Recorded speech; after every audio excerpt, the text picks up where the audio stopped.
கேட்குதா? நீளம் பதிப்பகம் ஒருங்கிணைத்திருக்கும் இந்த பொக்கைவாய் நூல் வெளியீட்டு விழா நிகழ்வுக்கு வருகை தந்திருக்கிற நண்பர்கள், படைப்பாளிகள் அனைவருக்கும் என்னுடைய வணக்கத்தை தெரிவித்துக் கொள்கிறேன். நண்பர்களே, இந்த பொக்கைவாய் தொகுப்பு குறித்து இதை முதலாக புத்தக சந்தையில் வெளியிட்ட போதும் நானும் வெயிலும் தான் பேசணும். பட் அப்போ இருந்துட்டு இருந்த சூழல் அங்கே அதிகமாக எதுவுமே பேசுவதற்கான வாய்ப்பு இல்லை. ஏன்னா அந்த புத்தக கண்காட்சிக்கு முன்னாடி அந்த ஸ்டால் வாசல் நின்றுட்டு ஒரு 5 நிமிடம் அல்லது 10 நிமிடங்களுக்கு மேலே பேசுவதற்கான வாய்ப்பு இல்லை அப்படிங்கிற மனநிலையில் இருந்தப்போ பின்னாடி ஒரு நிகழ்வு வைப்பதாக நிகழன் அப்போதே சொல்லியிருந்தார். அதைத் தொடர்ந்து இப்போது இந்த நிகழ்வு நடைபெறுகிறது.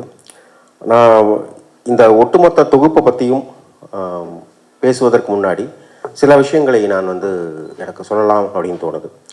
பொக்கைவாய் அப்படிங்கிற இந்த தொகுப்பை வாசிக்கிற போது நமக்கு தோன்றுகிற முதல் உணர்வு, பொதுவாக எல்லா கவிஞனுக்குமே ஒரு ருசி இருக்கும், அல்லது ஒரு ஒரு துவனி, ஒரு ஒரு சுவை இருக்கும் அவரோட படைப்புகள். சிலருடைய படைப்புகளில் கண்ணீர் பிரதானமாக இருக்கும், சிலருடைய படைப்புகளில் ரத்தம் அல்லது வன்முறை பிரதானமாக இருக்கும், சிலரோட கவிதைகளில் ஒரு கரிப்பான ஒரு உணர்வு பிரதானமாக இருக்கும். அப்படி நெகிழனுடைய கவிதைகளில், இந்த தொகுப்பு முழுக்க இருக்கக்கூடிய கவிதைகளில் இருக்கக்கூடிய ஒரு ஆதாரமான உணர்வு என்னவாக இருக்க முடியும் அப்படின்னா ஒரு இயலாமை நிறைந்த ஒருவனுடைய பகடி உணர்வு, இயலாமை அல்லது கைவிடப்பட்ட மனநிலையில் இருக்கக்கூடிய ஒருவனுடைய இந்த வாழ்வு மீதான ஒரு பகடி, அல்லது இந்த வாழ்வு மீதான தன்னுடைய அதிருப்தி, அந்த அதிருப்தியிலிருந்து விளைகிற ஒரு சுய எல்லல், இந்த வாழ்வின் மீதான எல்லல். இது எல்லா கவிதைகள்லேயுமே ஒரு முக்கியமான அம்சமாக இந்த தொகுப்புகளில் இருக்குது. அப்படி பார்க்குறப்ப எனக்கு என்ன தோணுது அப்படின்னா இந்த ஒட்டுமொத்த தொகுப்புமே ஒரே ஒரு கவிதையால் ஆனது அப்படின்னு எனக்கு தோணுது. இந்த ஒட்டுமொத்த தொகுப்புலையுமே நெகிழன் எழுதியிருக்கிறது அப்படிங்கிறது ஒரு கவிதை தான். அல்லது இப்படி சொல்லலாம், தேவதச்சன் சொல்லுவார், எல்லா கவிதைகளுமே தன்னுடைய தாய் கவிதையை தேடிக்கொண்டிருக்கின்றன அப்படின்னு சொல்லுவார். அதனோட மனநிலை என்ன அப்படின்னா ஒரு கவிஞன் தன்னோட அடிப்படையான ஒரு மன உணர்வை தொடுவதற்காகத்தான் தொடர்ந்து திரும்ப திரும்ப ஒரு கவிதையை எழுதி கொண்டே இருக்கிறான் அப்படின்னு மாதிரி அதை நம்ம புரிஞ்சுக்கலாம். ஒரு குறிப்பிட்ட ஒரு மனநிலை, அல்லது ஒரு குறிப்பிட்ட ஒரு சொல், அல்லது ஒரு குறிப்பிட்ட ஒரு சூழல், அது கொடுக்கக்கூடிய ஒரு உணர்வு தான் ஒரு கவிதை எழுதுவதற்கான தருணமாக ஒருவருக்கு மாறும் அப்படிங்கிறது ஒரு இயல்பு. எல்லாருக்கும் சொல்ல முடியாது, பெரும்பாலான கவிஞர்கள் அப்படியானவர்களாகத்தான் இருக்கிறாங்க. ஒரு குறிப்பிட்ட மனநிலை அல்லது ஒரு குறிப்பிட்ட உணர்வு அல்லது ஒரு குறிப்பிட்ட ஒரு சொல், அதுதான் அவர்களுக்கு கவிதை எழுதுவதற்கான மன உந்தத்தை, அடிப்படையான ஒரு மன உந்தத்தை தருகிறது அப்படின்னு சொல்லுவாங்க. அப்படி அடிப்படையான ஒரு மன உந்தத்தை தருகிற அந்த மனநிலை அப்படிங்கிறது ஒவ்வொரு கவிஞருக்கும் ஒவ்வொன்றா இருக்குன்னு வச்சுக்கோங்களேன். அப்படி பார்க்குறப்போ நெகிழனுக்கு மிக அடிப்படையில் நெகிழனுடைய கவிதைகள் எழுதுவதற்கான மனநிலை தரக்கூடிய அந்த மன உந்தம்ங்கிறது என்னவா இருக்குது அப்படின்னு பார்த்தோம்னா, இந்த வாழ்வின் மீதான பாடுகள் தான். இந்த வாழ்வு அவருக்கு என்ன தருது, இந்த வாழ்விலிருந்து அவர் என்ன அடைகிறார் அல்லது என்ன அடையவில்லை அப்படிங்கிற ஒரு விஷயம். இது சுருக்கமாக சொல்லணும் அப்படின்னா ஒரு எக்ஸிஸ்டென்சியல் கிரைசிஸ் அப்படின்னு சொல்லலாம், ஒரு இருத்தலியல் சிக்கல். இந்த தொகுப்பு முழுக்க எல்லா கவிதைகள்லையும் வெளிப்படுறது அப்படிங்கிறது அந்த இருத்தலியல் சிக்கல் தான். கிட்டத்தட்ட இருத்தலியல்ங்கிற சொல் தமிழ் நவீன இலக்கியத்துக்கு புதுசு கிடையாது. நெகிழனுக்கு முன்னாடியே பலர் அந்த வகை மேல் எழுதியிருக்காங்க. குறிப்பாக சமயவேல் மாதிரியான கவிஞர்கள், விக்ரமாதித்யன் மாதிரியான கவிஞர்களோட கவிதைகளில் ரொம்ப தீவிரமான இருத்தலியல் சிக்கல்கள் வெளிப்பட்டிருக்கு. அதுவும் சமயவேலுடைய அகாலம் தொகுப்பு ஒரு முக்கியமான ஒரு இருத்தலியல் சிக்கல்கள் நிறைந்த நெகிழனுடைய இந்த பொக்கைவாய் தொகுப்போடு ஒப்பிட்டு பேசுறதுக்கு அருகில் இருக்கக்கூடிய ஒரு தொகுப்பு அப்படின்னு நம்மளால் சொல்ல முடியும். ஏன் இதை நான் சொல்கிறேன் அப்படின்னா தமிழ் நவீன மனதுக்கு இருத்தலியல் அப்படிங்கிறது வந்து ஒரு ஒரு தீவிரமான ஒரு ஒரு பிரச்சனையாக நவீன இலக்கியத்தில் இயங்கி கொண்டிருக்கிறவர்களுக்கு இருந்திருக்குது. தமிழ் நவீன மனதுக்கு இருத்தலியல் சிக்கல்கள் இருக்கா அப்படின்னா மிக நிச்சயமாக இருக்குது. அது எப்போ இருந்து தொடங்குது அப்படின்னு பார்த்தோம்னா அதனோட பூர்வீகம் நமக்கு கிட்டத்தட்ட தனிப்பாடல் திரட்டல் இருக்கக்கூடிய கவிதைகள்லேயே நம்ம அந்த இருத்தலியல் சிக்கல்களை பார்க்கலாம். கல்லைத்தான் மண்ணைத்தான் காட்சித்தான் தின்னத்தான் கற்பித்தானா அப்படின்னு கேட்குற அந்த கவிதைகள் ஆக இருந்தாலும் சரி, அல்லது பிற்பாடு எழுதப்பட்ட ஆத்மானம்மனுடைய கவிதைகளாக இருந்தாலும் சரி, பாரதியினுடைய கவிதைகளில் பலருடைய கவிதைகளில் தொடர்ந்து இருத்தல் மீதான ஒரு ஒரு கேள்வியை, இருத்தல் உருவாக்குகிற அபத்தத்தை, இந்த இருத்தலுக்கு இருக்கக்கூடிய ஒரு வழியை தங்களுடைய கவிதைகளில் வந்து பேசக்கூடியவர்களாக இருந்திருக்காங்க. அந்த வகையில் தான் இந்த தொகுப்பு முழுக்க இருக்கக்கூடிய கவிதைகளை வந்து நான் அடையாளம் காண்கிறேன். அந்த வகையில் இது வந்து ஒரு ஒரு வகையான இருத்தலியல் சிக்கல்களால் ஆன கவிதைகள் அப்படின்னு தான் இந்த இருக்கிற 99% கவிதைகளை அப்படித்தான் நம்ம வகைப்படுத்த முடியுது. எல்லா கவிதைகள்லையுமே இருக்கக்கூடிய அந்த அந்த கைவிடப்பட்ட மனநிலை, அல்லது இந்த வாழ்வு மீதான ஒரு ஒரு எல்லல், அல்லது இந்த வாழ்வின் மீதான ஒரு பகடியான ஒரு உணர்வு, அது ஒரு கைவிடப்பட்ட ஒருத்தனுடைய ஒரு குரல். அந்த குரலுக்குள்ளே வந்து அப்படி எல்லா உணர்வுகளுமே இருக்கக்கூடியத ஒரு இதை அப்படிங்கிறத நம்ம வந்து நம்ம பார்க்குறோம். கிட்டத்தட்ட நவீன இலக்கியத்துக்கு அப்படி தான் சொல்லணும். நவீன இலக்கியத்துக்கு இருத்தலியல் அப்படிங்கிறது வந்து 19, 20ஆம் நூற்றாண்டுகளில் அறிமுகமாகுது. இருத்தலியலுடைய மிக முக்கியமான பிதாமகர்கள் அப்படின்னு நாம் சிலரை சொல்ல முடியும். கீர்கோகாட் மாதிரியான ஒரு தத்துவவாதி, அவர் தான் முதலாக வந்து இந்த பின்னாடி சார்த்தர் பேசின அந்த இருத்தலியம் அப்படிங்கிற அந்த கான்செப்டுக்கான ஒரு முக்கியமான கோட்பாடுகள் எல்லாம் வகுத்தவர். கிட்டத்தட்ட இருத்தலியத்தினுடைய தந்தை அப்படின்னு அவரை நம்ம வந்து சொல்ல முடியும். கீர்கோகாட்டினுடைய எழுத்துகள், கீர்கோகாட் அதற்கு ஒரு தத்துவ முகம் கொடுத்தாருன்னா, இருத்தலியம் அப்படிங்கிற அந்த அந்த விஷயத்துக்கு, ஒரு சிந்தனைக்கு, அந்த இசம்க்கு, எக்ஸிஸ்டன்சியலிசம் அப்படிங்கிற அந்த விஷயத்துக்கு ஒரு தத்துவ முகம் கொடுத்தாரு அப்படின்னா, அதற்கு இலக்கிய முகம் கொடுத்த சில ஆளுமைகள் இருக்கிறாங்க. உதாரணத்துக்கு நீட்சே மாதிரியான சிந்தனையாளர்கள், தஸ்தோவஸ்கி மாதிரியான சில சிந்தனையாளர்கள், சார்த்தர் வந்து ரெண்டுமே செய்த ஒரு ஆள். நீட்சேவும் சார்த்தரும் வந்து தத்துவத்துக்குள்ளேயும் இயங்கிய இலக்கியத்துக்குள்ளேயும் இயங்கிய 2 முகங்கள் இருத்தலியலுக்குள்ளே பொறுத்த வரைக்கும். இப்போ தொடர்ந்து வரப்போ கேம்பியோ, இப்படி தொடர்ச்சியாக ஒரு ஒரு 1.5 நூற்றாண்டு காலம் அது வந்து ஒரு ஆளுமை செலுத்திய ஒரு மிக முக்கியமான இயக்கமாக அது இருந்தது. இன்றைக்கி தேதியில் உலகம் முழுவதுமே வந்து எக்ஸிஸ்டன்சியலிசம்ங்கிறது வந்து ஒரு ஒரு இயக்கமாக எங்கேயுமே இல்லை. எந்த ஒரு இடத்துலையுமே ஒரு குறிப்பிட்டு சொல்லக்கூடிய முக்கியமான தத்துவ உரையாடல்கள் நிகழ்த்தக்கூடிய, சமூகத்தில் ஒரு பெருமதியான ஒரு பாதிப்பை நிகழ்த்தக்கூடிய ஒரு இயக்கமாக, ஒரு இசமாக, ஒரு சிந்தனை போக்காக இன்று உலகம் முழுவதும் எங்குமே இருத்தலியம் அப்படிங்கிறது இல்லை என்றாலுமே கூட, உலகம் முழுவதும் இன்றும் பல கவிஞர்கள் அல்லது எழுத்தாளர்கள் உதிரிகளாக அப்படியான ஒரு எக்ஸிஸ்டன்சியலிசம் கவிதைகளை எழுதி கொண்டிருக்கிறதை வந்து நாம் பார்க்க முடியும். அதில் நெகிழனுடைய கவிதைகள் தமிழுக்கான வகை மாதிரியாக இருக்குது அப்படிங்கிறதுக்கு இந்த தொகுப்பு வந்து ஒரு மிக அழகான ஒரு உதாரணமாக இருக்குது.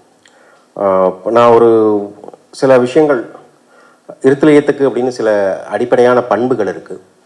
அந்த பண்புகள் இந்த கவிதைகளில் எப்படி இயங்குது அப்படிங்கிறத வச்சு நான் உங்களுக்கு அதை நான் சொல்லலாம் அப்படின்னு எனக்கு தோணுது.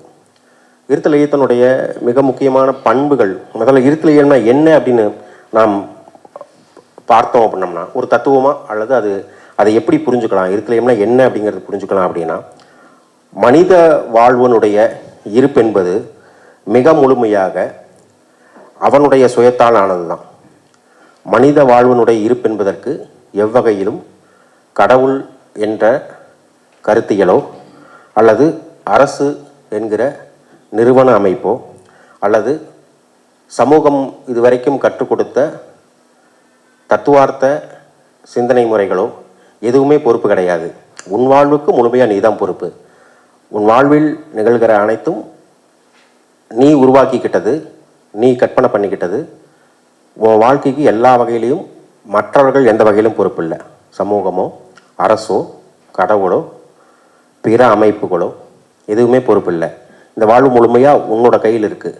இதை நீ எப்படி எடுத்துக்கிறேங்கிறது உன்னுடைய சிந்தனை அப்படிங்கிற ஒரு அடிப்படையான ஒரு கருத்து நிலையிலிருந்து தன்னுடைய வாழ்வின் மீதான அழுத்தங்களில் தீவிரமாக தன்னை உணர்வது, இந்த வாழ்க்கை கொடுக்கக்கூடிய நெருக்கடிகள், இந்த வாழ்க்கை கொடுக்கக்கூடிய சவால்கள், இந்த வாழ்க்கை கொடுக்கக்கூடிய சிக்கல்கள், இதையெல்லாம் ஒரு தனி மனிதன் அப்படிங்கிற இருப்பாக உணர்வது. இதற்கு இதை ஒரு ஒரு ஒரு சமூக மனிதனுக்கான மனோபாவத்திலிருந்து அதை எதிர்கொள்ளாமல் ஒரு தனி மனிதனுக்கான மனோபாவத்திலிருந்து அதை எதிர்கொள்வது, ஒரு தனி மனிதனுக்கான அகத்திலிருந்து அதை எதிர்கொள்வது. ஒரு சமூக மனிதனுக்கான அகம்ங்கிறது ஒரு ஒரு விஷயத்துக்கான அரசியல் தேர்வு அல்லது அமைப்பாக்க தேர்வுகள் என்ன அப்படிங்கிறத பற்றி யோசிக்கும். ஆனால் தனி மனித அகம்ங்கிறது எல்லா வகையிலையும் அது ரொம்ப இண்டிவிஜுவலைஸ் பண்ணும், ரொம்ப பர்சனலாக எல்லாத்தையும் நீ தான் காரணம் அப்படிங்கிற மாதிரி எடுத்துக்கும். அந்த மாதிரியான மனநிலைகளிலிருந்து தன்னுடைய சுயத்தை உணரக்கூடிய ஒரு மனநிலை. இந்த மனநிலை தான் சுய எல்லல், சுயப்பகடி, இயலாமை, ஒரு கைவிடப்பட்ட மனநிலை, கோபம், எரிச்சல், அபத்தம், பகடி, இப்படியான பண்புகளுக்குள்ள இயங்கும். இது ஏன் இப்படி நிகழுது அப்படிங்கிறதுக்கு சில அழுத்தமான தத்துவ காரணங்கள் இருக்குது அப்படிங்கிற மாதிரி சொல்லுவாங்க எப்போவுமே. அதில் மிக முக்கியமானது அந்நியமாதல் அப்படின்னு சொல்லிட்டு ஒரு கோட்பாடு நண்பர்கள் கேள்விப்பட்டிருப்பீங்க. அலினேஷன் அப்படின்னு சொல்லுவாங்க. அலினேஷன் அப்படிங்கிறது ஒரு சமூகத்தை விட்டு ஒரு மனிதன் வெளியேறுவது. சமூகத்தை விட்டு வெளியேறுவது அப்படின்னா சமூக மனித வாழ்வை விட்டு வெளியேறுவது, தனி மனிதனாக தன்னை ஒதுக்கிக் கொள்வது, எதனோடும் பொருத்தம் காண இயலாதவனாக இங்கிருந்து கொண்டிருக்கக்கூடிய எந்த வகை அமைப்புகளோடும், இங்கிருந்து கொண்டிருக்கக்கூடிய எந்த வகை சூழல்களோடும், இங்கிருந்து கொண்டிருக்கக்கூடிய எந்த வகை அகநிலைகளோடும் தன்னை பொருத்தம் காண இயலாதவனாக, ஒரு பொருத்தமற்றவனாக தன்னை உணர்கிற, தன்னை தானே தனிமைப்படுத்திக் கொள்கிற, இந்த சமூகத்திலிருந்து தன்னை ஒதுக்கி வைத்து கொள்ளக்கூடிய ஒரு மனநிலை. இந்த மனநிலை ஏலினேஷன் அப்படிம்பாங்க. இதை நிறைய பேர் பேசியிருக்காங்க தத்துவங்களில். மிக குறிப்பாக ஹெகல் இதற்கான ஒரு மிக சிறப்பான ஒரு வரையறையை முன் வச்சிருக்காரு. ஹெகல் மார்க்ஸினுடைய முன்னோடிகளில் ஒருத்தர், ஆசான்னு சொல்ல முடியாது, முன்னோடிகளில் ஒருத்தர்.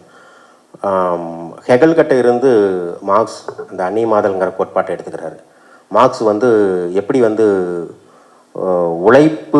உழைப்பாளி சமூகத்தில் அந்நியமாகறான் அப்படிங்கிறத பற்றின தன்னோட உரையாடல்களை சொல்லியிருப்பார். பொதுவாக இந்த அந்நியமாதல்ங்கிறது ஒரு 3 பண்புகளில் நிகழும் அப்படின்னு சொல்கிறாங்க.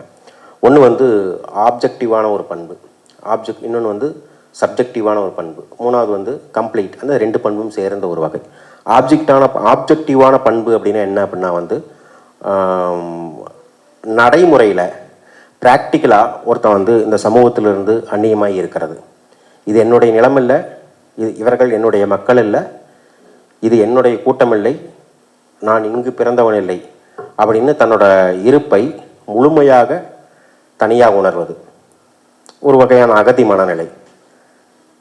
நான் வாழ்ந்து கொண்டிருக்கிற இந்த நிலம் என்னுடைய நிலம் அல்ல, என்னோடு இருக்கிற இந்த மனிதர்கள் எனக்கான மனிதர்கள் அல்ல, இங்கு இருப்பது என் மக்களுக்கு எனக்கான வாழ்வு இல்லை, இந்த வாழ்வு அப்படிங்கிறது எனக்கு திணிக்கப்பட்டிருக்கிறதே தவிர இந்த வாழ்வு நான் ஏற்றுக்கொண்டதல்ல அப்படிங்கிற மாதிரியான ஒரு மனநிலை. இது ரொம்ப ஆப்ஜெக்டிவான ஒரு மனநிலை அப்படின்னு சொல்லுவாங்க. ஆப்ஜெக்டிவாக எலினேட் ஆகிறது அப்படின்னா இயல்புலேயே அப்படி இருக்கிறது. சப்ஜெக்டிவாக எலினேட் ஆகிறது அப்படின்னா அகம் எலினேட்டாக இருக்கும். அகம் எலினேட்டாக இருக்கிறது அப்படின்னா என்னென்னு கேட்டிங்க அப்படின்னா இந்த நிலம் என்னுடைய நிலம்தான், ஆனால் இந்த மனிதர்கள் எனக்கான மனிதர்கள் இல்லை. இங்கே இருக்கக்கூடிய அமைப்புகள், சிந்தனை முறைகள், இங்கே இருக்கக்கூடிய ஒழுங்குகள், இங்கே இருக்கக்கூடிய எந்த வகை இதுவுமே எனக்கானதாக இல்லை அப்படிங்கிற உணரக்கூடிய ஒரு சப்ஜெக்டிவாக ஒரு அகமார்ந்து முறையில் லௌகீகமாக அவங்க இந்த உலகத்துக்குள்ளே தான் இருப்பாங்க, இந்த உலகத்துக்காரன் அப்படிங்கிறத நம்புவாங்க, இந்த உலகத்து மனிதன் தான் நான்கிறத ஏற்றுப்பாங்க. ஆனால் அவங்களோட அகம் வந்து அதற்கு வெளியே இருக்கும். ரொம்ப சப்ஜெக்டிவாக பெரும்பாலும் நம்ம இந்த ஏலினேட் ஆகிறவங்களில் பெரும்பாலானவர்கள் இப்படியான ஆட்களாக இருப்பாங்க அப்படின்னு வந்து ஒரு ஒரு தியரி சொல்லுவாங்க. கம்ப்ளீட்டுங்கிறது வந்து இந்த 2 பண்புலையுமே தன்னை உணரக்கூடிய ஒரு நிலை. இதில் இந்த ஏலினேஷன் தான் வந்து பெரும்பாலும் இந்த எக்ஸிஸ்டென்சியல் கிரைசிஸை கிரியேட் பண்ணுது அப்படின்னு சொல்லுவாங்க. நான் முன்னாடி நம்ம சொல்லிட்டு இருந்தோம்ல, இருத்தலியல் அப்படிங்கிற அந்த சிக்கல். இருத்தலியல்ங்கிற சிக்கலை மிக அடிப்படையில் வந்து இந்த ஒரு சமூகத்தை விட்டு ஒரு மனிதன் எவ்வளவு தூரம் அந்நியமாகிறானோ, இந்த சமூகம் எனக்கானதில்லை, அல்லது இங்கே இருக்கக்கூடிய மனிதர்கள் எனக்கானவர்கள் இல்லை, இங்கே இருக்கக்கூடிய அமைப்புகளோ அல்லது இங்கே இருக்கக்கூடிய நிறுவனங்களோ எதுவுமே எனக்கானதில்லை அப்படின்னு சொல்லுவாங்க. சார்த்தர் சொல்லுவார், தரதரவன மேடைக்கு இழுத்து வரப்பட்ட நடிகர்கள் நாம் அப்படிம்பார். தரதரன்னு கையை பிடிச்சி என்ன இந்த மேடையில் இழுத்துட்டு வந்து நிற்க வச்சுட்டாங்க. ஷேக்ஸ்பியர் சொல்கிறார் இல்லையா, அதுக்கான ஒரு கவுண்டர் டயலாக் அது. ஆக்சுவலாக ஷேக்ஸ்பியர் வந்து உலகமே ஒரு நாடக மேடை, நாம் எல்லாம் நடிகர்கள் அப்படிம்பார் ஷேக்ஸ்பியர். அந்த டயலாக் எடுத்துகிட்டு அதற்கு மேல் அதை ஒரு எக்ஸிஸ்டென்சியல் கோர்ட்டுக்களை வச்சு பேசுகிறப்போ சார்த்தர் சொல்லுவார், தரதரவன மேடைக்கு இழுத்து வரப்பட்ட நடிகை. உலகம் நாடக மேடை தான், நாம் எல்லாம் நடிகர்கள் தான். ஆனால் நான் வந்து விருப்பப்பட்டு நடிக்க வந்த நடிகன் கிடையாது. என் கையை தரன்னு பிடிச்சி இழுத்துட்டு வந்துட்டானுங்க, இழுத்துட்டு வந்து என்னை மேடையில் தள்ளி விட்டாங்க அப்படிங்கிற மாதிரி சார்த்தர் அதை அந்த கோட்டை முன்வைப்பார். மனிதன் தான் படைத்த சக்திகளால் கைவிடப்பட்ட மிருகம் அப்படிம்பார். அது அது வந்து இதெல்லாம் எக்ஸிஸ்டென்சியலிசத்தினுடைய ஒரு மிக முக்கியமான மனநிலைகள். இந்த மனநிலைகளில் இருந்து அவர்கள் வந்து அந்த விஷயங்களை எழுதுவாங்க. அப்படிங்கிறப்போ இந்த மனநிலை என்னுடைய முக்கியமான பண்புகள், நான் சொன்ன இந்த எக்ஸிஸ்டென்சியலிசம் அப்படிங்கிறதுனுடைய மிக முக்கியமான பண்புகள் சிலதை வந்து எனக்கு இங்கே சொல்லலாம் அப்படின்னு எனக்கு தோணுது. முதல் உணர்வு வந்து அபத்தம், த அப்சர்ட். அபத்தம் வந்து இந்த தியரியினுடைய மிக முக்கியமான சிந்தனைகளில் ஒன்று. இப்போ இந்த கவிதைகளில் எப்படி அபத்தம் இயங்குது அப்படிங்கிறத நான் உங்களுக்கு காமிக்கிறேன். ஒரு நிமிஷம் பிடிங்க.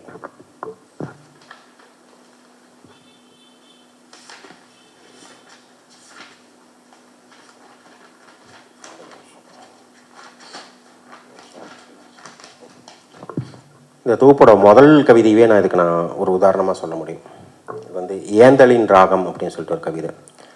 இளமை காலம் முதலே அம்மாவுக்கோர் ஆசை உண்டு, அதை வெவ்வேறு தருணங்களிலும் வெவ்வேறு மொழிகளிலும் கூறியதும் உண்டு. அப்பாவுக்கு பொருட்டாகவே இல்லை.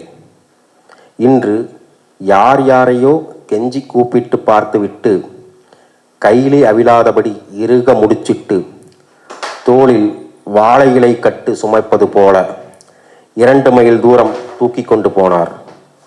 ஊர் எப்போதும் போல வேடிக்கையில் ஆழ்ந்திருந்தது. அம்மாவுக்கு வந்து ரொம்ப நாளாக ஒரு ஆசை என்ன அப்படின்னா வந்து அப்பா தன்னை தூக்கணும் அப்படின்னு. அவர் தன்னோட கைகளால் வந்து அம்மாவை தூக்கி அப்படி தட்டாமாலை சுற்றணும்னு இல்லை தூக்கணும்னு அம்மாவுக்கு வந்து ரொம்ப நாளாக ஆசைப்படுறாங்க. ஆனால் அந்த ஆசையை வந்து அப்பாவால் நிறைவேற்ற முடியவே இல்லை, நிறைவேற்றினதே இல்லை. ஆனால் அப்பாவுக்கு அதில் விருப்பம் இல்லை.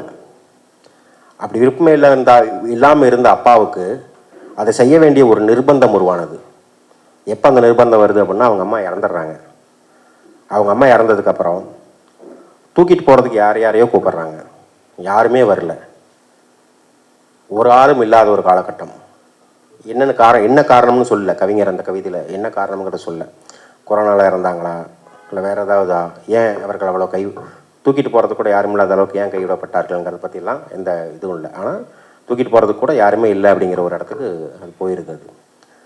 அப்போது வேறு வழியே இல்லாமல் லுங்கியை இருக்க கட்டிக்கிட்டு ஒரு வாழைக்கட்டை தூக்கிட்டு போகிற மாதிரி தோளில் போட்டுட்டு அம்மாவை தூக்கிட்டு போனார்.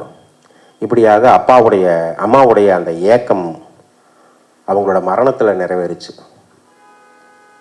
அப்போ கூட அப்பாவுக்கு அதில் விருப்பம் இல்லை, வேறு வழியெல்லாம் பண்ணார். இப்போ இந்த கவிதையில் இருக்கக்கூடிய ஒரு அபத்தம் இருக்குல்ல, ஒரு அப்சர்டு, ஒரு கையெறி நிலை, இந்த அபத்தம், இது வந்து இந்த கவிதையில் இருக்கக்கூடிய இதை ஒரு எக்ஸிஸ்டென்சியலிசமாக மாற்றக்கூடிய அல்லது இதை ஒரு எக்ஸிஸ்டென்சியல் பண்புக்குள்ளே எடுத்துகிட்டு போகிற விஷயமா அந்த அபத்தம் இந்த கவிதையில் இருக்கிறது அப்படிங்கிறத வந்து சொல்ல முடியும். அப்புறம் இன்னொரு மிக முக்கியமான பண்பு ஃபேக்டிசிட்டி. ஃபேக்டிசிட்டி அப்படிங்கிறது வந்து எக்ஸிஸ்டென்சியலிசத்தினுடைய ஒரு மிக முக்கியமான இன்னொரு பண்புகள் ஒன்று அப்படின்னு சொல்லுவாங்க. ஃபேக்டிசிட்டினா என்ன அப்படின்னா வந்து நம்முடைய முடிவே இல்லாமல் நம் மீது திணிக்கப்பட்ட விஷயங்கள். இப்போ உதாரணத்துக்கு என்னோட தோல் என்ன நிறம்ங்கிறதோ, நான் என்ன உயரம் அப்படிங்கிறதோ, எனக்கு தலை வழுக்கியாகுமா வழுக்கியாகாதா அப்படிங்கிறதோ, நான் கண்ணாடி போடணுமா வேண்டாமா என்பதோ நான் முடிவு செய்து எனக்கு வழங்கப்பட்டதல்ல. அது வந்து எனக்கு முன்னாடி இருந்து வர்றது. இதன் மீது எனக்கு இதை தேர்ந்தெடுக்க உரிமை எனக்கு கிடையாது. என்னோட கலர் என்ன, என்னுடைய முகம் எப்படி இருக்கணும், என்னுடைய உடல்வாகு எப்படி இருக்கணும், நான் எங்கே பிறக்கணும், எந்த சமூக அந்தஸ்தில் பிறக்கணும், இது எதுவுமே நான் முடிவெடுக்க முடியாது. அது எனக்கு முன்னாடி இருந்து எனக்கு வழங்கப்படும். இதை வந்து ஒரு ஃபேக்டிசிட்டி அப்படின்னு சொல்லுவாங்க. இந்த ஃபேக்டிசிட்டி அப்படிங்கிறத வந்து நீ எப்படி உணர்ற அப்படிங்கிற இடம் ஒன்று எக்ஸிஸ்டன்சியில் ரொம்ப முக்கியமான ஒன்று. இப்போ இந்த கதையை ஒன்று பாருங்களேன். நத்தை கதை அப்படின்னு ஒரு கவிதை. எவர் கண்களிலும் பட்டு விடாமல் பெயர நினைத்தோம், எனவேதான் குட்டி யானையில் சாமான்களை ஏற்றிய கையோடு நீல நிற படுதாவை போர்த்தினோம். எங்கள் வாழ்வின் எந்த பொருளேனும் பல்லிருக்கிறதாவென எல்லா கோணங்களிலும் பார்த்தோம். எதுவுமே வெளியே தெரியவில்லை. அவ்வளவு கச்சிதமாக மூடப்பட்டிருந்தது. வண்டியில் ஏறி அமர்ந்தவுடன் நான் எனது சட்டைக்குள்ளும் அம்மா அவளது சேலைக்குள்ளும் ஒளிந்து கொள்ள வாகனம் சிறிய சினுங்களுடன் கிளம்பியது. நினைவுகளுக்குள் சென்று எதையெதையோ எடுத்து வந்தவளாய் கம்மிய குரலில் நத்தை கதையொன்றை சொல்வதாக கூறி ஆரம்பித்தாள். கதையின் முடிவில் கேட்டேன், அம்மா, நத்தை கதை என்று சொன்னீர்கள், ஆனால் இதில் நத்தையே வரவில்லையே. மகனே, அது வழியெல்லாம் திரவம் கசிய வீட்டை முதுகில் சுமந்து கொண்டு எங்கேயோ போய்கொண்டிருக்கும் அந்த சனியனுக்கு அதற்கே நேரம் சரியாய் போய்விடும். அப்புறம் முக்கியமான ஒன்று, நத்தை கதையெனில் அதில் கண்டிப்பாக நத்தை இருக்க வேண்டும் என்று எந்த அவசியமும் இல்லை அப்படின்னு அந்த கவிதை முடியுது. இப்போ இந்த கவிதையினுடைய ஃபேக்டிசிட்டி எப்படி இருக்குது அப்படின்னு பார்க்குறப்போ, ஒரு வீட்டை விட்டு ஒரு குடும்பம் கிளம்பி போகுது. எப்படி போகுது அப்படின்னா வந்து எவர் கண்ணிலும் பட்டு விடாமல், யாருக்கும் தெரியக்கூடாதுன்னு நினைக்கிறாங்க. தெரிஞ்சால் ஏதாவது சிக்கலாகும். யாருக்கும் பக்கத்தில் இருக்கவங்களுக்கோ யாருக்குமே வந்து நாம் கிளம்புறோம் அப்படிங்கிறது தெரியக்கூடாது அப்படிங்கிற அளவுக்கு வண்டியில் ஏறிட்டு எந்த பொருளேனும் பல்லிருக்கிறதா, எங்கள் வாழ்வின் எந்த பொருளேனும் பல்லிருக்கிறதா என எல்லா கோணங்களிலிருந்தும் பார்த்தோம் அப்படிங்கிறாரு. அந்த பொருளை எடுத்து அதெல்லாம் போத்தி கட்டினதுக்கு பிறகு எந்த பொருளாவது வெளியே தெரிகிறதா, நம் வாழ்வின் எந்த பொருளாவது நம்மை பார்த்து பல்லிழக்கிறதாங்கிறத நான் பார்த்தேன் அப்படிங்கிறான். அப்புறம் வண்டியில் ஏறி உட்கார்ந்த உடனே நான் எனது சட்டைக்குள்ளும் அம்மா அவளது சேலைக்குள்ளும் ஒளிந்து கொள்ள வாகனம் சிறிய சினுங்களுடன் கிளம்பியது அப்படிங்கிறாரு. சட்டைக்குள்ளே போய் ஒரு மனுஷன் ஒளிஞ்சுக்கிறது அப்படிங்கிறது இருக்குல்ல, அது எவ்வளோ ஒரு துயரார்ந்த ஒரு படிவம். சட்டைக்குள்ளே போய் ஒரு மனுஷன் ஒளிஞ்சுக்கிறது, அல்லது அம்மா சேலைக்குள்ளே ஒளிஞ்சுக்கிறது, சேலையை எடுத்து அப்படி ஒரு தலையில் போத்திக்கிட்டு தன்னை யாரும் பார்த்துடக்கூடாது, தன்னை யாரும் கண்டுபிடிச்சிடக்கூடாது அப்படின்ட்டு தன்னுடைய முகத்தை மறைச்சிக்கிறது. சட்டைக்குள்ளே ஒளியறது அப்படிங்கிறது என்ன? சட்டைக்குள்ளே ஒளியறதுங்கிறது எவ்வளோ ஒரு துயரார்ந்த ஒரு படிமம் அது. ஆக்சுவலாக சட்டை ஒளியறதுக்கான ஒரு இடமா மாறுறதனுடைய அபத்தம். இப்போது இந்த கவிதை இந்த ஃபேக்டிசிட்டி வழியாக தன்னுடைய நத்தையோட இருப்பு எப்படிப்பட்டது அப்படின்னா வந்து அந்த சனியை எப்போவுமே முதுகில் வீட்டை சுமந்துக்கிட்டே சுற்றிட்டு இருக்கிறது அப்படிங்கிறாங்க அம்மா. அந்த சனியனுக்கு எந்த நேரமும் முதுகில் வீட்டை சுமந்துக்கிட்டு சுற்றிட்டு இருக்கிறக்கே பொழுது பத்த மாட்டேங்குது. அப்போ முதுகில் வீட்டை சுமந்துட்டு சுற்றிட்டு இருக்கிறது அப்படிங்கிறதுனா என்ன? அது வந்து இதுதான் இந்த இடத்துல தான் அந்த ஃபேக்டிசிட்டி அப்படிங்கிறாங்க சொன்ன அந்த இது பண்பு ஆப்ரேட் ஆகுது. நத்தையினுடைய பண்பு அது. ஆக்சுவலாக நத்தையினுடைய பண்பு என்ன? வீட்டில் முதுகை சுமந்துட்டு சுற்றிட்டு இருக்கிறது. அது எந்த வகையிலும் நத்தையினோட தெரிவல்ல. ஒரு நத்தை விரும்பி அதை தெரிந்தெடுத்து கொள்ளவில்லை.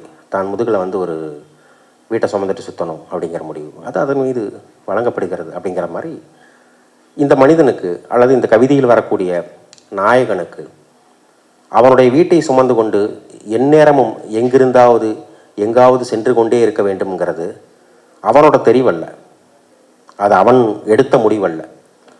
நம்ம இந்த இடத்த விட்டு இந்த இடத்துக்கு போயிடணும். அது எப்படி போகணும்? யாருக்கும் தெரியாமல் போகணும், சட்டைக்குள்ளே ஒளிஞ்சிட்டு போகணும் அப்படிங்கிறதெல்லாம் அவனோட தெரியவே கிடையாது. ஆனால் நத்தை எப்படி தன் வீட்டில் முதுகை சுமந்து கொண்டு, தன் முதுகில் வீட்டை சுமந்து கொண்டு எங்கிருந்தாவது எங்கேயும் எப்போதும் சென்று கொண்டே இருக்கிறதோ, அதுபோல் இந்த வாழ்வு அவனுக்கு அப்படி சபிக்கப்பட்டிருக்கிறது. எங்கிருந்தாவது எங்காவது எவருக்கும் தெரியாதவாறு ஒளிந்து கொண்டு ஒரு இடத்தை விட்டு இன்னொரு இடத்துக்கு நகர்ந்து கொண்டே இருக்கிறது. நகர்ந்து கொண்டே இருப்பதை போன்ற ஒரு சபிக்கப்பட்ட வாழ்வு. இப்போ இந்த ஃபேக்டிசிட்டி அப்படின்ற இந்த விஷயம் இந்த கவிதையில் நம்ம ஆப்ரேட் ஆகிறத பார்க்கலாம். இதே மாதிரி இன்னொரு மிக முக்கியமான பண்பு வந்து ஆத்தென்டிசிட்டி. ஆத்தென்டிசிட்டின்றது வந்து இந்த முன்னாடி நான் சொன்ன இந்த ஃபேக்டிசிட்டிக்கு ஒரு நேர் எதிர் பண்புன்னு வச்சுக்கோங்களேன். ஒரு உதாரணத்துக்கு ஃபேக்டிசிட்டிங்கிறதுக்கு எப்படி இந்த வாழ்வு சில விஷயங்கள் நாம் காரணம் இல்லையோ, என்னுடைய நிறம், என்னுடைய முகம், என்னுடைய தோற்றம், என்னுடைய சாயல், எனக்கு வழங்கப்பட்ட இந்த வாழ்வினுடைய பொருளாதார அழகு, இதனுடைய சமூக அந்தஸ்து இப்படிங்கிறக்கெல்லாம் எந்த வகையிலும் நான் பொறுப்பெடுத்து கொள்ள முடியாது. அது வந்து எனக்கு வழங்கப்பட்டது அப்படிங்கிறது எப்படி. அதுபோல் இந்த ஆத்தென்டிசிட்டிங்கிறது எல்லாத்துக்கும் நான் தான் பொறுப்பு அப்படிங்கிற நிலை. இந்த சமூகத்தில் வந்து எனக்கு வழங்கப்பட்ட இந்த வாழ்வில் இந்த முடிவை எடுத்ததுக்கு காரணம் நான் தான். இது எனக்கு கடவுள் அருளப்பட்டது, கடவுளால் எனக்கு வந்து சேர்ந்ததல்ல. இது எனக்கு சமூகம் கொடுத்ததல்ல. இது எனக்கு இங்கே இருக்கக்கூடிய அமைப்புகள் கொடுத்ததல்ல. அரசியல் அமைப்புகளோ சமூக அமைப்புகள் கொடுத்ததல்ல. இங்கே இருக்கக்கூடிய பண்பாடுகள் கொடுத்ததல்ல. பண்பாட்டு நிறுவனங்கள் கொடுத்ததல்ல. அல்லது என்னுடைய ஆசிரியர்களோ அல்லது என்னுடைய முன்னோர்களோ அல்லது எனக்கு முந்தைய காலகட்டத்தை சார்ந்தவர்களோ யாரும் எனக்கு கொடுத்ததல்ல. இது எனக்கு நானே தேடிக்கொண்டது, எனக்கு நானே விதித்து கொண்டது, எனக்கு நானே செய்து கொண்டது அப்படிங்கிற ஒரு பண்பு. இந்த பண்பை வந்து ஆத்தென்டிசிட்டி அப்படின்னு சொல்லுவாங்க. இந்த ஆத்தென்டிசிட்டியும் எக்ஸிஸ்டென்சியல் கிரைசிஸில் ஒரு மிக முக்கியமான ஒரு பங்கு அப்படின்னு சொல்லலாம். இதுக்கு ஒரு கவிதையை நான் அந்த இடத்துல சொல்ல முடியும். தோதற்ற தோது அப்படின்னு ஒரு கவிதை. என்னிடம் நூலும் இல்லை பட்டமும் இல்லை, என்னிடம் நூலும் இல்லை பட்டமும் இல்லை, விடத்தோதான வெளி மட்டுமே இருக்கிறது. நூலும் பட்டத்தை விடத்தோதான வெளி மட்டுமே இருக்கிறது. எனக்கும் வெளிக்கும் அப்பால் ரொம்ப காலமாக காத்திருக்கிறது வானம். எனக்கும் வெளிக்கும் அப்பால் ரொம்ப காலமாக காத்திருக்கிறது வானம். வழக்கம் போல இம்முறையும் அண்ணாந்து தவணை சொல்கிறேன். வழக்கம் போல இம்முறையும் அண்ணாந்து தவணை சொல்கிறேன். என்ன தவணை சொல்கிறாரு? என்கிட்ட வந்து நூலும் இல்லை பட்டமும் இல்லை, பட் என்கிட்ட ஒரு ஸ்பேஸ் இருக்குது. அப்போது நூலும் பட்டத்தையும் உருவாக்க வேண்டிய கடமை என்னுடையது. எனக்கான நூலையும் எனக்கான பட்டத்தையும் தேடிக்கொள்ள வேண்டிய திறமை என்னுடையது. ஆனால் நான் அதை இன்னும் செய்யாமல் இருக்கிறேன். அதை நான் ஏற்றுக்கிறேன். நான் வானத்துக்கிட்ட தவணை சொல்கிறேன். சரி, நாளைக்கு நான் செஞ்சிட்றேன். உன்னிடம் வந்து சேர்றதுக்கு ஒரு பட்டத்தை நாளைக்கு நான் செஞ்சிட்றேன். உன்னிடம் கொண்டு வந்து இது பண்ணுறதுக்கான ஒரு இதை நான் கொடுத்துட்றேன் அப்படின்னு ஒரு இதை எடுத்துக்கிறாரு இந்த கவிதையில். அப்படின்ற மாதிரி இது வந்து ஒரு ஆத்தென்டிசிட்டி எப்படி அந்த கவிதைகளில் ஆப்ரேட் ஆகுது அப்படிங்கிறதுக்கான ஒரு. அப்புறம் ஆங்ஸ்ட் அண்ட் ட்ரெட், இது ரொம்ப முக்கியமாக ஒரு எக்ஸிஸ்டென்சியல் கவிதைகளுக்கு இருக்கக்கூடிய மிக முக்கியமான பண்புகள் ஒன்று. ஆங்ஸ்ட் அண்ட் ட்ரெட் அப்படிங்கிறது வந்து என்ன அப்படின்னா வந்து பதட்டம் இல்லைன்னா பயம். பதட்டம் அல்லது பயம் அப்படிங்கிறது வந்து இந்த சமூகத்துக்குள்ளே இருக்கக்கூடிய தனிமனித சுயத்திலிருந்து வரக்கூடிய பதட்டங்கள் அப்படின்னு புரிஞ்சுக்கலாம். இது எப்படி புரிஞ்சுக்கலாம் அப்படின்னா வந்து இந்த சமூக மனித பயம் அப்படிங்கிற மாதிரி நம்ம இதை புரிஞ்சுக்க வேண்டியதில்லை அப்படின்னு நான் சொல்கிறேன். இந்த கவிதை பார்ப்போம், ஒரே நிமிஷம்.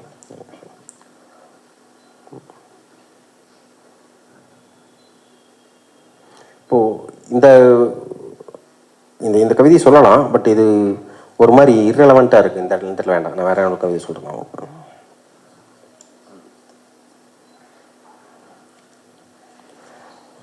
இதில் இருக்கிற எல்லா கவிதைகள்லையுமே அந்த பதட்டம் அல்லது பயம் தொகுப்பு முழுக்க எல்லா கவிதைகள்லையுமே வந்து அந்த பண்பு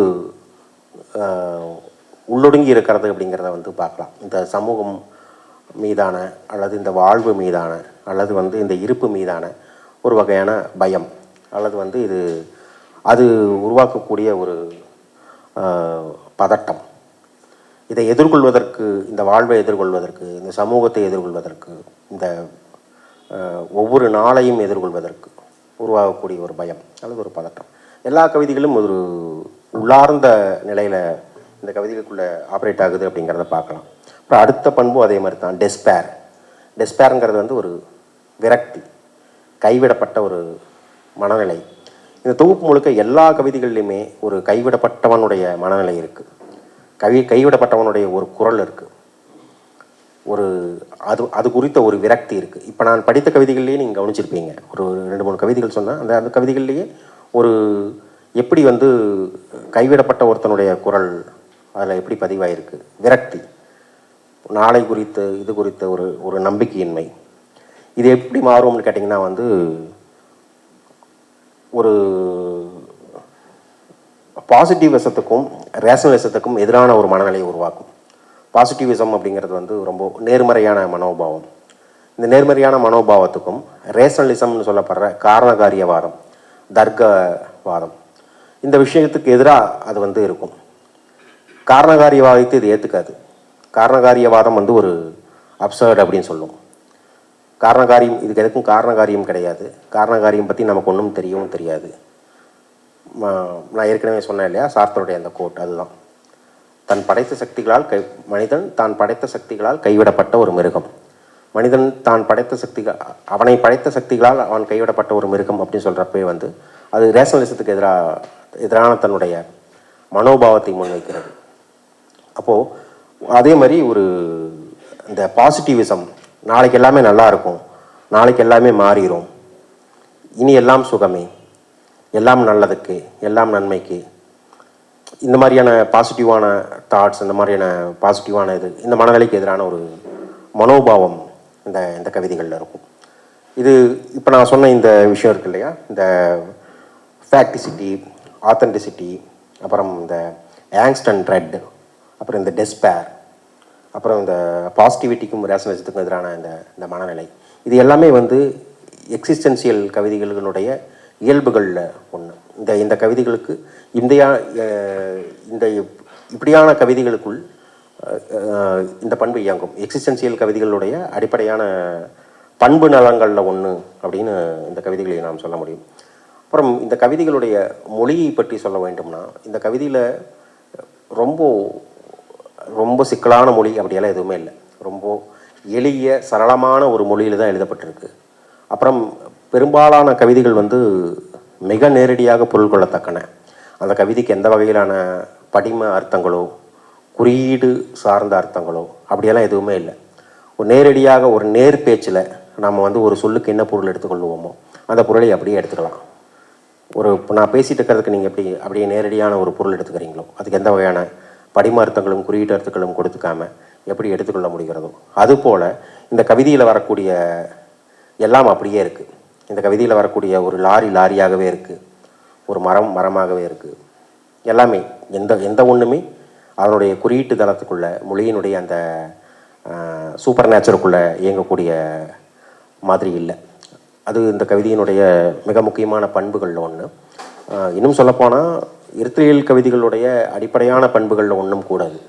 இருத்தலியல் கவிதைகள் பெரும்பாலும் மிக நேரடியான மொழியில் இந்த வாழ்வு குறித்த ஒரு சிக்கலை, இந்த வாழ்வனுடைய இதை பேசக்கூடியவையாக பொதுவாக இருக்கும்.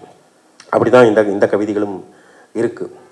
அப்புறம் இந்த கவிதையில் குறிப்பாக சொல்ல வேண்டிய இன்னொரு விஷயம், இந்த கவிதைகள் ஒரு வகையான கதைத்தன்மையை நோக்கி நகர்கிற கவிதைகள்.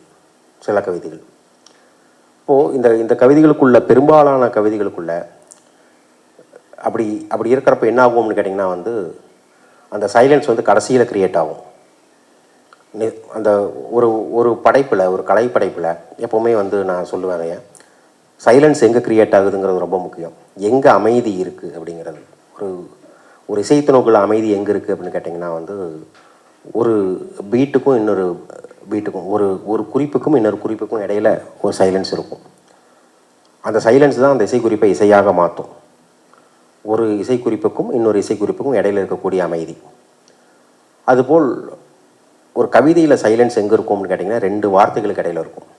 அந்த கவிதையினுடைய முதல் சொல்லுக்கும் அதனுடைய அடுத்த சொல்லுக்கும் இடையில் இருக்கக்கூடிய சைலன்ஸ், அந்த சைலன்ஸ் தான் வந்து அந்த கவிதையை வந்து ஒரு கவிதையாக மாற்றும்.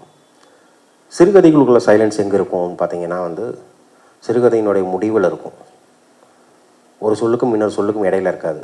அது அந்த சிறுகதையினுடைய முடிவில் உருவாகக்கூடிய அந்த அமைதியின் வழியாகத்தான் அந்த சிறுகதை அது அதனுடைய வடிவத்தை எடுக்கும். நாவல்களுக்குள்ள சைலன்ஸ் எங்கே இருக்கும்னு பார்த்தீங்கன்னா 2 அத்தியாயங்களுக்கு இடையில் இருக்கும். ஒரு அத்தியாயத்துக்கும் இன்னொரு அத்தியாயத்துக்கும் இடையில் இருக்கக்கூடிய சைலன்ஸ், அந்த சைலன்ஸ் வழியாகத்தான் அந்த நாவல் உருத்திரண்டு வரும்.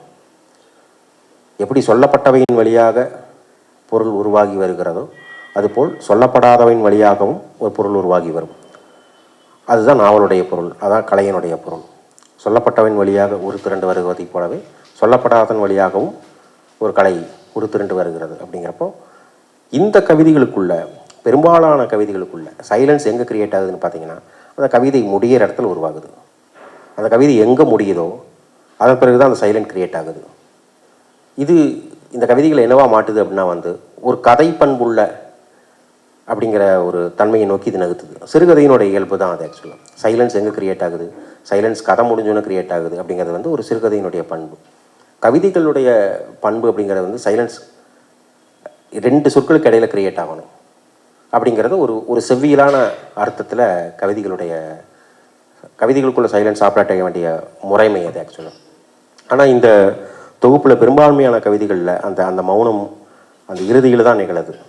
அப்படிங்கிறதுனால அதை நான் அப்படி சொல்கிறேன். இது வந்து ஒரு கதை பண்புள்ள கதை. நான் கதை சொல்வதால் அது கதை பண்புள்ளன்னு நீங்கள் எடுத்துக்க வேண்டியதில்லை. கதை சொல்வதால் இந்த கவிதைகளுக்குள் ஒரு கதை இருக்குது அப்படிங்கிறங்காட்டிக்கு இது வந்து ஒரு கதை பண்புள்ள கவிதை அப்படின்னு நான் சொல்கிறேன்னு நீங்கள் புரிஞ்சுக்க வேண்டியதில்லை. நான் மறுபடியும் சொல்கிறேன், இது வந்து அதனுடைய அந்த சைலன்ஸுக்காக சொல்கிறேன். சைலன்ஸ், இந்த கவிதைகளுக்குள் மௌனம் எங்கே இயங்குகிறது அப்படிங்கிறத வச்சு இந்த கவிதையில் வழியாக இந்த கவிதைகள் வந்து ஒரு கதை பண்புள்ள அப்படின்னு அதை சொல்கிறேன். கதை பண்புள்ள அப்படின்னா நான் சொல்கிறேன் நேரடியாக அப்படின்னு நீங்கள் புரிஞ்சுக்க வேண்டியதில்லை. கதையினுடைய பண்புக்குள் எங்கு மௌனம் இயங்கும் அப்படிங்கிற ஒரு தத்துவார்த்த தளத்திலிருந்து அதை சொல்வதாக நீங்கள் எடுத்துக்கணும் அப்படின்னு நான் கேட்டுக்கிறேன். அப்புறம் இதில் இன்னொரு நிறைய கவிதைகள் நான் குறிச்சிட்டு வந்திருக்கேன், ஒரு நிமிஷம். அப்புறம் இந்த பொக்கை அப்படிங்கிற அந்த விஷயத்தை பற்றி நெகிழன் எல்லா கவிதைகள்லையும் வந்து அதை நிறைய கவிதைகள் அதை பேசுகிறதுக்காக குறிப்பாக ஒரு 2 கவிதைகள் நான் கவனித்தேன். அதை என்ன அப்படின்னா வந்து இந்த பொக்கை அப்படிங்கிற ஒரு விஷயம் அவருக்கு வந்து அவர் தொந்தரவு பண்ணுறதா இருக்குது. அவரை வசீகரிக்கிறதுனால சொல்ல முடியாது, அது அவரை தொந்தரவு பண்ணுறதா இருக்குது. பொக்கை அப்படின்ற அந்த சொல் அல்லது அந்த சொல்லுடைய பொருள் அல்லது அந்த பொருளுக்கு அவர் கொடுத்து கொள்ளக்கூடிய அர்த்தம் அது வந்து ரொம்ப அவரை தொந்தரவு பண்ணக்கூடியதாக இருக்குது. பொக்கையாக இருக்குது அப்படின்னு அவர் ஃபீல் பண்ணுறாரு. எதெல்லாம் பொக்கையாக இருக்குது அப்படின்னா இந்த வாழ்வு இப்போ ஒரு பொக்கையாக இருக்குது அப்படின்னு நினைக்கிறாரு. அப்புறம் தானே ஒரு பொக்கை அப்படின்னு தான் நினைக்கிறாரு. அப்போ இந்த வாழ்வினுடைய அர்த்தம் ஒரு பொக்கை அப்படின்னு நினைக்கிறாரு. இந்த வாழ்வுக்கு நம்ம ஏதாவது ஒரு அர்த்தத்தை கொடுக்க முடியும்னா அந்த அர்த்தம் ஒரு பொக்கை அப்படின்னு நினைக்கிறாரு. இங்கே இருக்கக்கூடிய விஷயங்களுக்கு ஏதாவது நம்ம ஒரு பொருள் கொடுக்க முடியும்னா அது ஒரு பொக்கை அப்படின்னு நினைக்கிறாரு. இது நிறையா கவிதைகள் அதனால தான் இந்த புக்குக்கே வந்து பொக்கை வாய் அப்படின்னு பேர் வச்சுருக்காரு. ஒரு வகையான இந்த கவிதைகளே வந்து ஒரு பொக்கையான கவிதைகள் அப்படி தான் சொல்கிறார். கவிதைக்கு பல் இருக்கணும் அப்படின்னு சொல்வதை போல் இந்த கவிதைகள் வந்து ஒரு பொக்கை. கவிதைக்கு பல் இருக்குது அப்படின்னு என்ன, நமக்கு ஒரு குறியீடாக நம்ம அதை பேசுவோமே. ஒரு கவிதைக்கு பல் இருக்குதுன்னு என்ன அர்த்தம்? அந்த கவிதையால் நம்மை கடிச்சு வைக்க முடியும், அல்லது அந்த கவிதையால் வன்முறையாக மாற முடியும், அல்லது அந்த கவிதையை ஒரு போராட்டத்துக்கான ஒரு கருவி போல பாவிக்க முடியும், அல்லது அந்த கவிதையை வந்து ஒரு சிக்கலுக்கான தீர்வை சொல்வதாக பாவிக்க முடியும். பொக்கையாக இருக்குது ஒரு கவிதை அப்படின்னு என்ன சொல்லுவீங்க? எப்படி புரிஞ்சுக்கிறது? பொக்கையாக இருக்குது அப்படின்னா வந்து அந்த கவிதை எந்த தீர்வையும் சொல்கிறதில்ல, அந்த கவிதை எந்த போராட்டத்தையும் முன்வைக்கிறதில்ல, அந்த கவிதை எந்த வகையிலையும் தீவிரமாக உணருது. தன்னுடைய இருப்பின் மீதான சிக்கலை அது தீவிரமாக உணருது. ஆனால் அந்த தீவிரத்துக்கான எதிரான ஒரு போராட்டமாக, அந்த தீவிரத்துக்கு எதிரான ஒரு இதாக அது முன்வைக்கிறதில்ல. அப்படிங்கிறதான் அந்த டைட்டிலுக்குள்ளேயே வந்து ஒரு மாதிரி ஆப்ரேட் ஆகிறதா நான் புரிஞ்சுருக்கேன். அப்புறம் இன்னொரு கவிதை,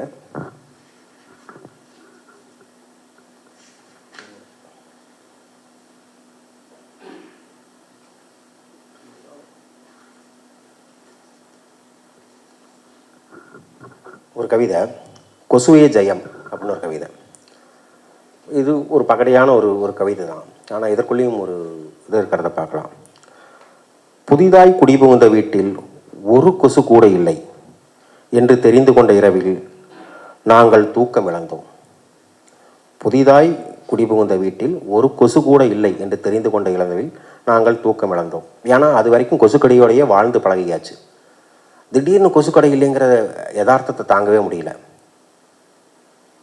எனக்கு இது வந்து ஒரு கதையை நினைவுபடுத்துச்சு. ஃபெர்னாண்டோ சொரண்டினோ அப்படின்னு சொல்லிட்டு ஒரு ரைட்டர், லத்தீன் அமெரிக்கன் ரைட்டர், அவர் ஒரு கதை எழுதியிருப்பார். ஒரு மனிதன் என்னை குடையால் அடித்து கொண்டே இருக்கிறான் அப்படின்னு ஒரு கதை. யாரோ ஒருத்தன் அவன் நாயகனை வந்து தலையில் குடையால் அடிச்சுக்கிட்டே இருப்பான். எப்பெல்லாம் அடிக்கிறான்னா எந்த நேரம் அடிச்சுக்கிட்டே இருப்பான்.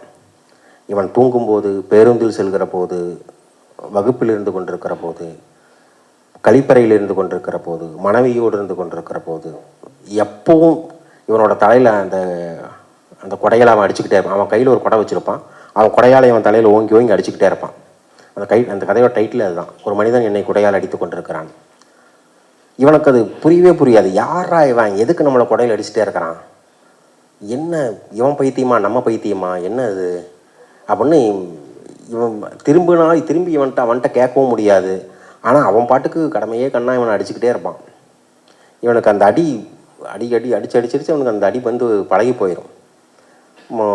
சரி, அவன் தான் நம்மளை குடையில் அடிச்சுக்கிறான், நம்ம என்ன பண்ண முடியும்னா இவன் அது இயல்பாக எடுத்துப்பான். கொஞ்ச நாள் கழிச்சு திடீர்னு அந்த குடையில் அடிக்கிறவன் காணாமல் போயிடுவான். இவனுக்கு பெரிய பதட்டமாயிரும்.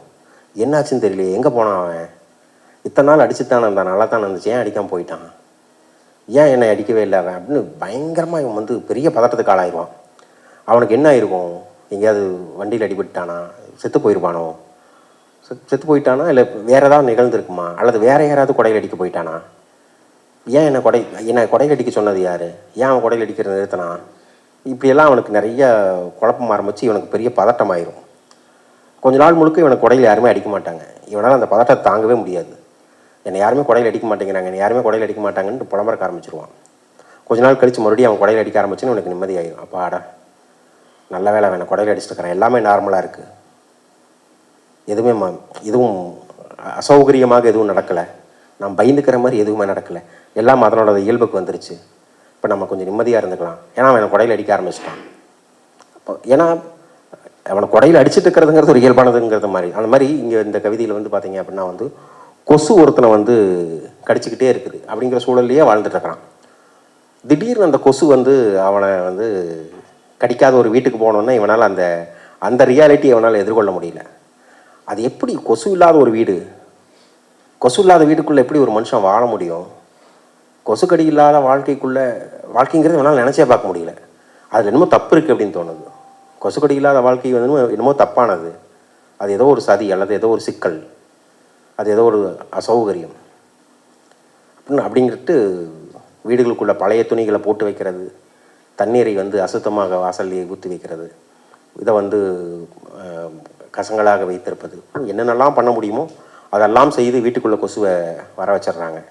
கொசு வந்து கடிக்கிறக்க ஆரம்பித்ததுக்கப்புறம் தான் அந்த வீட்டில் இருக்கிற எல்லோரும் நிம்மதியாக இருக்காங்க. அப்பாடா, எல்லாமே அதனுடைய நிம்மதிக்குள்ளே வந்துருச்சு. எல்லாமே இப்போ வந்து இந்த உலகம் சௌகரியமாக இருக்கிறது, இந்த உலகம் வந்து பாதுகாப்பாக இருக்கிறது, இந்த உலகம் நம்பத்தகுந்ததாக இருக்கிறது, இந்த வாழ்க்கை தான் நம்பத்தகுந்ததாக இருக்கிறது. இத்தனை நாள் வாழ்ந்த மாதிரியே இல்லை, இத்தனை நாள் என்னமோ பிரச்சனையும் தோணுச்சு. கொசு கடிக்கிறக்க ஆரம்பித்ததுக்கப்புறம் தான் நம்ம உண்மையிலேயே சரியான வாழ்க்கைக்கு வந்துட்டோம்.